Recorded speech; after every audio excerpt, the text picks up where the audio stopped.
Hi, I'm Deb Crow, and I want to welcome you to Season 3 of Imperfect, the Heart-Centered Leadership Podcast. This is a podcast where we connect, learn, and laugh together with authentic and courageous leaders from all over the globe. You will learn from leaders you haven't even met yet. You will gain new tools to add to your leadership toolkit. Leadership belongs to all of us. It's not measured by stature or title. So please pull up a chair and listen in. This is the Heart-Centered Leadership Podcast. I'm going to start today's podcast by thanking one of my previous guests, Dan Nornberg, who I had on the show. And him and I had so much fun, and he mailed me his book. And then he introduced me to Tony Martignetti, who I'm going to have on today. So let me tell you a little bit about Tony. I love his bio. It's short and to the point, and I can already tell he's somebody that I'm going to enjoy talking to today. He's a trusted advisor, a coach, an experienced creator, an author, a podcast host, which always I welcome. I love having someone seasoned on the other side of the mic. And he's a speaker. He brings over 25 years of business and management experience, formal training, and my favorite part, extreme curiosity to elevate leaders and equip them with the tools to navigate change and unlock their true potential. He loves to guide people to find clarity in their lives. I already can tell he's full of energy. And I always enjoy meeting another coach, talking to another coach, and interviewing another podcast host. So, Tony, welcome to the show. Thank you so much for having me on. I'm so thrilled to be here. I'm looking forward to our conversation today. Well, and I'm excited to let our listenership know that you're the host of the Virtual Campfire podcast, and you also authored Climbing the Right Mountain, Navigating the Journey to an Inspired Life. So we will make sure we put those references in the podcast episode description. And I'm excited to interview you. So I'm going to jump right into my questions if you're ready. I'm ready. Always ready. Okay, I know that you love to talk about navigating change, finding fulfillment, and I'm intrigued to hear, how does one go, and let me put this in context, how can people, specifically leaders, how can we go from reactive to creative? Ooh.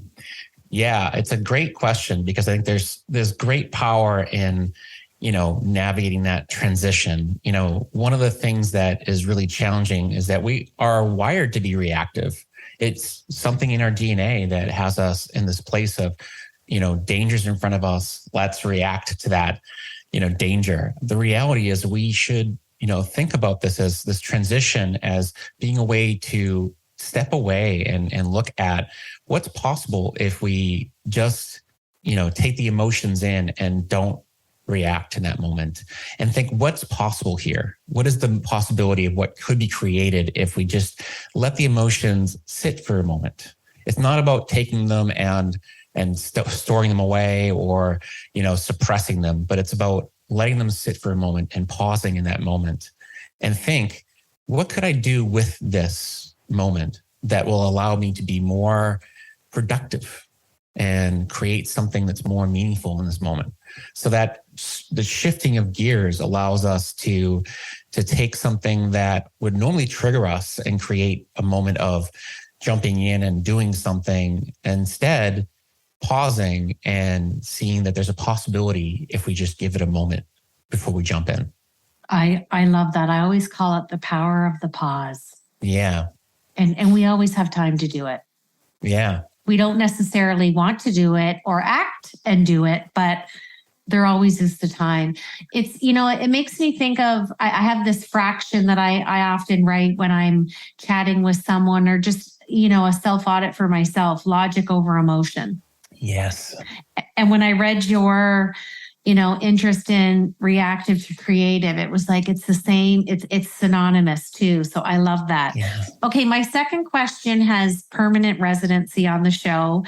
It's brought a lot of different answers, a lot of laughter.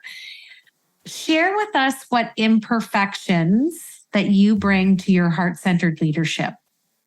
Yeah, there's something powerful about this question, which is just the imperfections of, I was a perfectionist for most of my life. And the challenge with that is that it got me so stuck. And so now the imperfections that I bring to my work now is that I don't know where I'm going to take people. But what I do is I trust my instincts to just see what shows up. And we play with what shows up. And so being able to play allows me to be okay with even the little things that go wrong are perfectly fine and allow us to see where we go from there. Because even the errors and the challenges of what is not perfect allow us to see what we do next. A lot of times when people come on my show or even in my coaching sessions, they'll share things where like, oh, everything went completely wrong. And I often think of this quote from an author that I love is Benjamin Zander. He says, how fantastic when things go wrong, because it gives you a chance to really play in that space of the imperfections. And I think the last 2 years, which is why I created this podcast, if we could just embrace our imperfections, it still allows us to be heart-centered and to think and align with our heart and lead with our heart. Yeah. And imperfections, it doesn't equate your stature, your title, your schooling, your experience. It just lets everybody know that we're all universally aligned. And when we share our imperfections, I think it helps people lower their wall of resistance, and you get that you too, me too conversation. And it helps develop trust and rapport when people know that we're not perfectionists, because it's not a tangible reality. Exactly. But I've met a lot of people, including myself, we're all recovering perfectionists. Yeah. I want to share something with you, which I think is interesting about this idea of imperfection, which is around art. I was an artist as a child, and then through programming and all the things that people often do in their journey, I went into the world of finance and business.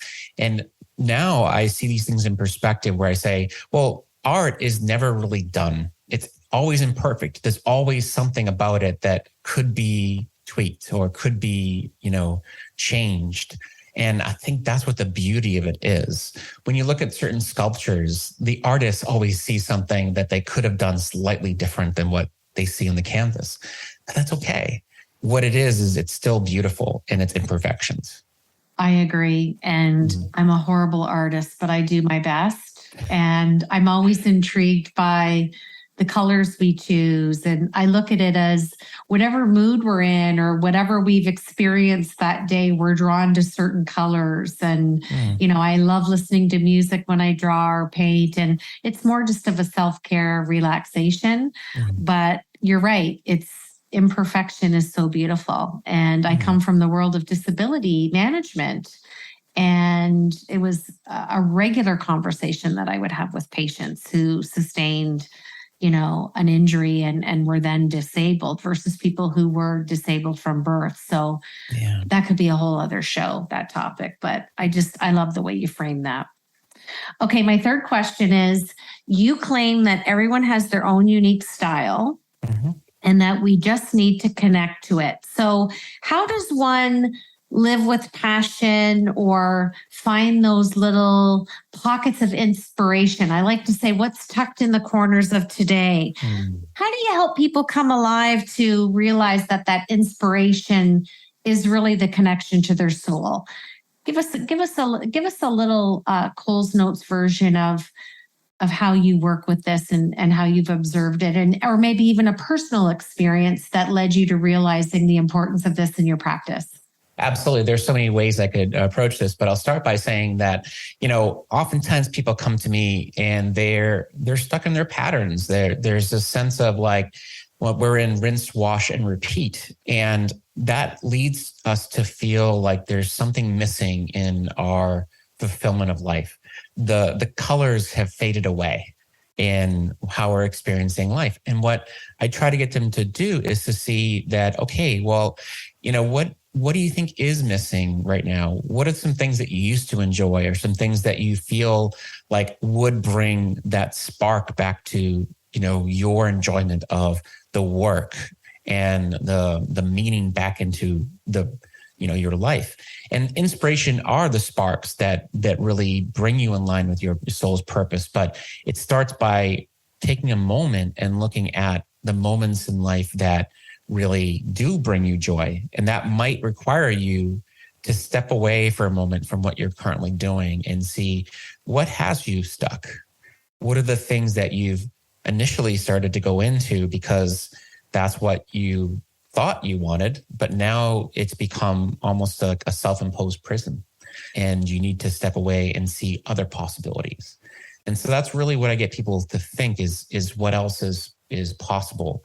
And one of the tools I use around that is I call it expand your vision, narrow your focus. Mm-hmm. So I get people to expand their vision by seeing what else is possible without committing anything, just seeing options. And once they do see some options available to them, then what I have them do is I get them to narrow down into focusing on the next possible step for them, even if it's an imperfect step. Mm-hmm. I love that. Now, before I ask you my last question, I need to preface it. So you and I have something in common. So I worked in the disability management world for 21 years, and I landed up losing 5 executives who were on short-term disability claims in my last year. Yeah. That catapulted me into coaching. But I never thought I would be coaching. And it wasn't until I hired a coach to help me develop an exit strategy to close my clinic.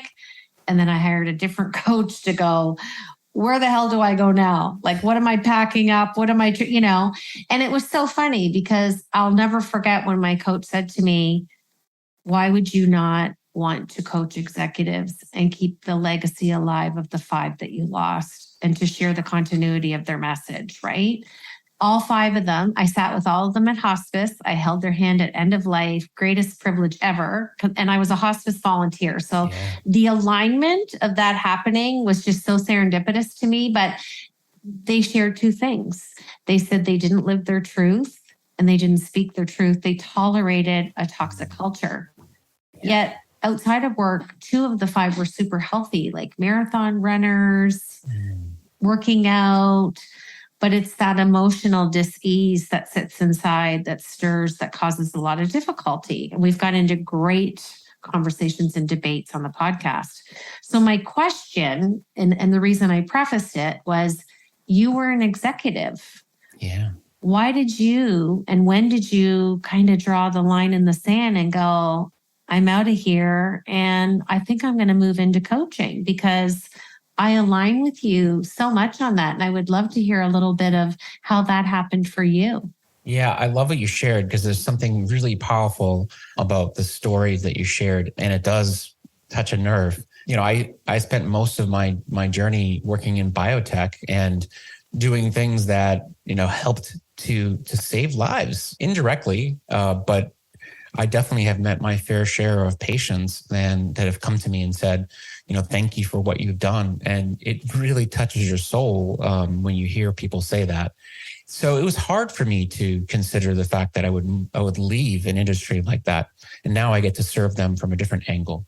But the reason that got me to move from that space and start to become a coach was this realization that I wasn't doing the work I was meant for. And it really came to a head when I was sitting in a boardroom in a biotech company and seeing the leaders show up for the wrong reasons. We're here to save lives. And I saw these leaders being toxic and, not worrying about whether or not we're doing, leading on purpose, but instead worrying about their own egos and how they showed up. I looked around the room, saw a lot of people who were just checked out. And I said to myself, I can't do this any longer. I can't collect a paycheck and just be here. I need to do something about this. And so I decided to walk out of the boardroom. And I said, I'm going to leave the room to change the room. And it's through that moment of complete fear but also complete clarity in a sense that I know that my purpose was meant to change the way people lead in the world. That got me into coaching. Very, very challenging period because I didn't know how that was going to manifest, but it did manifest, and it took some time before I got really clear on that mission. And I'm so grateful I did. I want to share one other part of this, which is to say that there's some misalignment that, I had a lot of beautiful parts of me that I was hiding along the journey. And when you shared the stories of people having like these great lives outside of work, and then their work became almost a place where they just go to collect a paycheck and just kind of hide themselves. I think that's what's missing in a lot of workplaces nowadays, is where we feel like we have to hold back who we really are in the workplace. Mm-hmm. That's not healthy. You know what? It's not. And unfortunately, it's a conversation that I have daily. I just did a large keynote for a large financial company in Canada. And 2 hours after the talk, one of the senior female leaders called me, and she was in tears. And she said, "I needed you today." And she said, "I quit." Beautiful. She said, "Thank God you chose to help us." And she said, "I never met you till you were chatting to us." And she said, "I'm glad you keep the legacy of those 5 executives alive. And I'm glad you talk about them every day. And I don't want to become one of them. So I resigned." Yeah. That hit me in the heart. And it was like, as entrepreneurs, if you ever need the lightning bolt of, hey, should I keep going? That was my lightning bolt that day. And that was recent. Mm. That is beautiful. So I don't take stuff like that lightly. Yeah. I mean, we need that, as entrepreneurs, but also I'll say just all of us, we need those moments that say, you're doing the right work. You're doing the work that's meaningful and it's impacting people in whatever way that is. We need to feel as though we're making a difference. Absolutely. So, okay, I'm going to move into my Fab 4. Awesome. And this is just 4 fun questions. I don't want you to think. I just tell me what's on the top of your mind. If I sat with all of your friends and family and I asked them to describe you in one word, what would it be? They would say scattershot, like very, they'd say the person who sees something shiny and goes after that. I love it. If you could describe to us a book that changed your life, can you remember the title and the author and tell us why? Yes, absolutely. The 7 Habits of Highly Effective People is the first thing that came to mind. It still to this day resonates with me. Every single one of the habits is classic. It's a classic book. That's been mentioned before on the show. I love it. Okay, I'm arranging for you to have dinner with a leader. So I'll wrap some context. This could be a leader of today or someone in history who's passed. Who are you having dinner with, and what is the dinner conversation? Oh my gosh. Well, the first person who comes to mind is Gandhi, because I want to know how one person who is, seemingly insignificant could move so many people just through his passion and his compassion. It's really powerful. That would be an interesting dinner for sure. And you're right. He is a heart-centered leader. Amazing. Okay, before we finish the show, I'm just going to say another shout out to Dan for connecting us together. And I love the work that you're doing. And I love that you've packed up your executive role and brought it with you into your coaching. I think it's such a service that so many people need and that you can relate to from the sector that you come from. So I just want to say continued success to you. And thank you from the bottom of the heart for being on my podcast, and continued success for your podcast. And the same back to you. My heart goes out to you and the work that you do. I'm so grateful for what you're doing. Okay, my 4th question is, I'd like you to finish the sentence and close out the show. Heart-centered leadership is? Heart-centered leadership is leadership that takes the people and puts them in the front of the business. Thanks for joining me today on Imperfect, the Heart-Centered Leadership Podcast. I hope that you've enjoyed the show today and learned some new tools for your leadership from our amazing heart-centered guest. And if you like the show, we would welcome a rating and review on whatever platform you listen to. And we would love to have any comments or feedback at any time. And if you want some more heart-centered goodness, head over to our daily blog, masteringtheheart.com.